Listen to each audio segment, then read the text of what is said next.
देखो अभी तक हमने ये देख लिया कि जो आयोनाइजेशन एनर्जी होता है वो अलोंग द पीरियड जो इंक्रीज होता है और अलोंग द ग्रुप जो है वो डिक्रीज होता है। सेम इलेक्ट्रॉन एफिनिटी भी अलोंग द पीरियड इंक्रीज होता था और अलोंग द ग्रुप डिक्रीज होता था।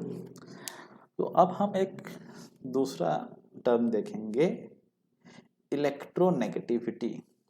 ये इलेक्ट्रोनेगेटिविटी होता क्या है, आप डेफिनेशन को देख लीजिए। The tendency of an atom in a molecule to attract the shared pair of electrons towards itself is called electronegativity. तो अगर चलो ए और बी के बीच में एक बॉन्ड बना, ए और बी के बीच में अगर एक बॉन्ड बना, यहाँ पे एक बॉन्ड बना है दोनों के बीच में, तो ये बॉन्ड मतलब क्या है, bond is nothing but A types of force of attraction जो कि उन दोनों को होल्ड करके रखा है। तो ये जो बॉन्ड बना है ए और बी, जैसे कि आप HCl का नाम सुने होंगे, HCl, H और Cl टुगेदर है, वो कैसे प्रेजेंट है यहाँ पे। तो यहाँ पर क्या है, H का एक इलेक्ट्रॉन और Cl का एक इलेक्ट्रॉन मिलके बॉन्ड बनाया है। शेयर मतलब क्या है, ऑलरेडी हम वैलेंसी में आप पढ़े होंगे कि हर एटम का एक टेंडेंसी रहता है अपना ऑक्टेट या डुप्लेट कंप्लीट करने के लिए, और उसके लिए वो इधर गेन करता है, लॉस करता है और शेयर करता है। गेन और लॉस होने से क्या होता है, पॉजिटिव नेगेटिव आयन क्रिएट होता है। जैसे Na अगर लॉस किया एक इलेक्ट्रॉन तो ये Na प्लस प्लस ई होता है। क्लोरीन अगर गेन किया एक इलेक्ट्रॉन, Cl माइनस बनता है। तो गेन और लॉस होने से क्या होता है, पॉजिटिव नेगेटिव आयन क्रिएट होता है। अगर गेन लॉस ना हो गया, अगर शेयर हुआ, शेयर होने से क्या होता है, आयन्स क्रिएट नहीं होता, आयन क्रिएट नहीं होता लेकिन बॉन्ड तो बनता है। अब ये पॉजिटिव नेगेटिव क्या है, यहाँ पे जो NaCl वाला पॉजिटिव देखें, Na तो Na प्लस बना, Cl माइनस बना, तो पॉजिटिव नेगेटिव के बीच में जो नेचुरल अट्रैक्शन रहता है ये बन जाता है Na प्लस Cl माइनस, और उसको हम लिखते हैं NaCl। तो ये तो आयोनिक कंपाउंड था, ये तो आयोनिक कंपाउंड जिसमें कि आयन रहता है। तो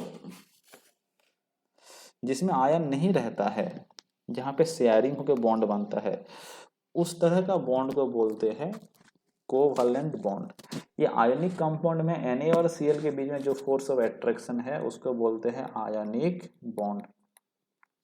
लेकिन जहाँ पर बिना आयन बन के बॉन्ड बनता है शेयरिंग करके, ये तो हम यहाँ पे क्या हुआ था, सोडियम वाला केस में लॉस हुआ था, क्लोरीन वाला केस में गेन हुआ था। गेन लॉस ना हो के अगर शेयरिंग करके आया, शेयरिंग करके रमेश और सुरेश दो दोस्त, ये गेन लॉस नहीं करेंगे, सोचिए अपना अपना, ये एक इलेक्ट्रॉन दिया और बी भी एक, रमेश एक इलेक्ट्रॉन दिया, सुरेश भी एक इलेक्ट्रॉन दिया, दोनों ही एक एक इलेक्ट्रॉन दे के एक बॉन्ड बनाए।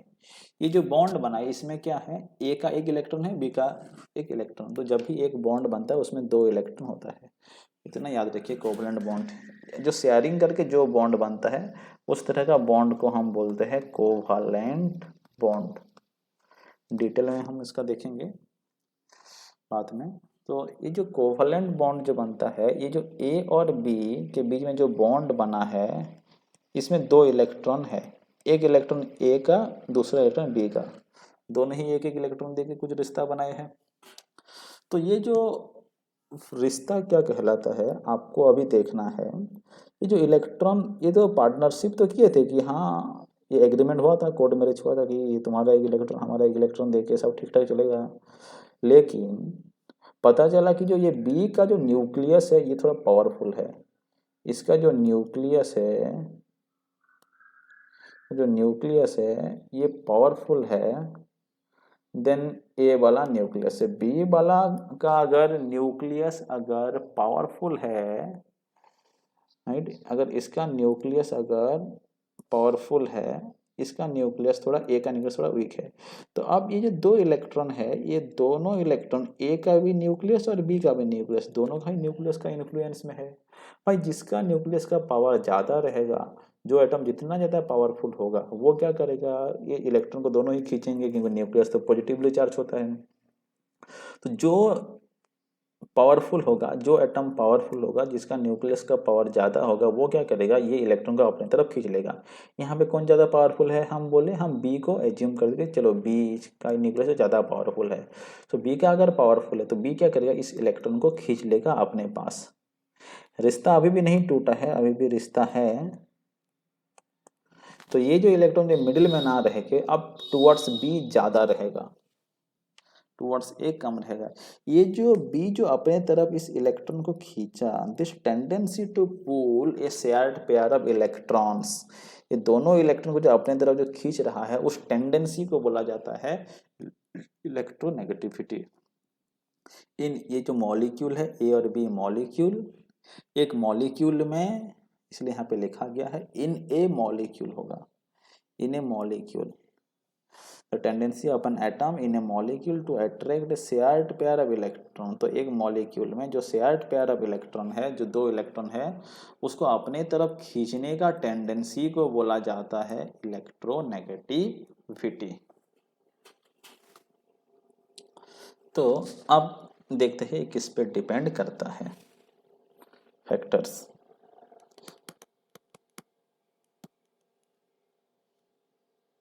तो फैक्टर्स में पहला फैक्टर एटॉमिक साइज। देखो एटॉमिक साइज अगर बड़ा होगा, एटॉमिक साइज अगर बड़ा होगा तो न्यूक्लियस से जो इलेक्ट्रॉन को आप खींचोगे वो काफ़ी दूर हो जाएगा, तो साइज तो ऑलरेडी बड़ा है, न्यूक्लियस पूरा दूर में होगा, तो इसीलिए इलेक्ट्रोनेगेटिविटी भी क्या होता है, कम हो जाता है। तो एटॉमिक साइज जो है, एटॉमिक साइज से इलेक्ट्रोनेगेटिविटी जो है, it is inversely proportional to atomic size.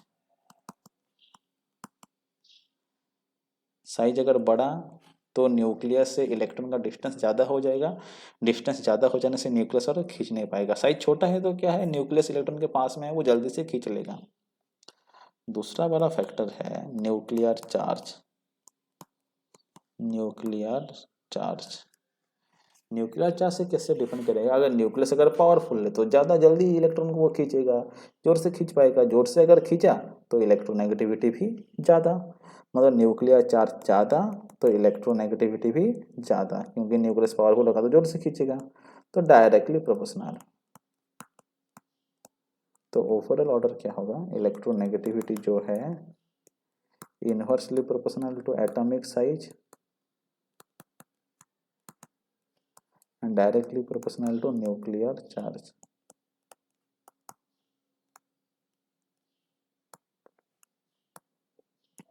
इसका मतलब एटॉमिक साइज अगर कमेगा तो इलेक्ट्रोनेगेटिविटी बढ़ेगा, न्यूक्लियर चार्ज अगर बढ़ेगा तो इलेक्ट्रोनेगेटिविटी बढ़ेगा। तो ये सब ऑलरेडी आप अच्छे से पढ़े हो कि atomic size along the period along the group क्या होता है। कोई एक फैक्टर को लेके हम चेक कर लेंगे, अलोंग द ग्रुप अगर देखेंगे, along the group, along the group atomic size क्या होगा, एटॉमिक साइज इंक्रीज होता है, एटॉमिक साइज इंक्रीजेस, और एटॉमिक साइज इनवर्सली प्रोपोर्शनल मतलब क्या है, ये एटॉमिक साइज बढ़ा मतलब इलेक्ट्रोनेगेटिविटी कमा, तो इलेक्ट्रोनेगेटिविटी क्या होगा, डिक्रीजेस अलोंग द ग्रुप। अगर मैं बोलूँ ग्रुप 17 का fluorine, chlorine, bromine, iodine, electronegativity का ऑर्डर क्या होगा, फ्लोरीन का सबसे ज़्यादा होगा, अलोंग द ग्रुप का डिक्रीज करेगा, फ्लोरीन का सबसे ज़्यादा, then chlorine, then bromine, then iodine.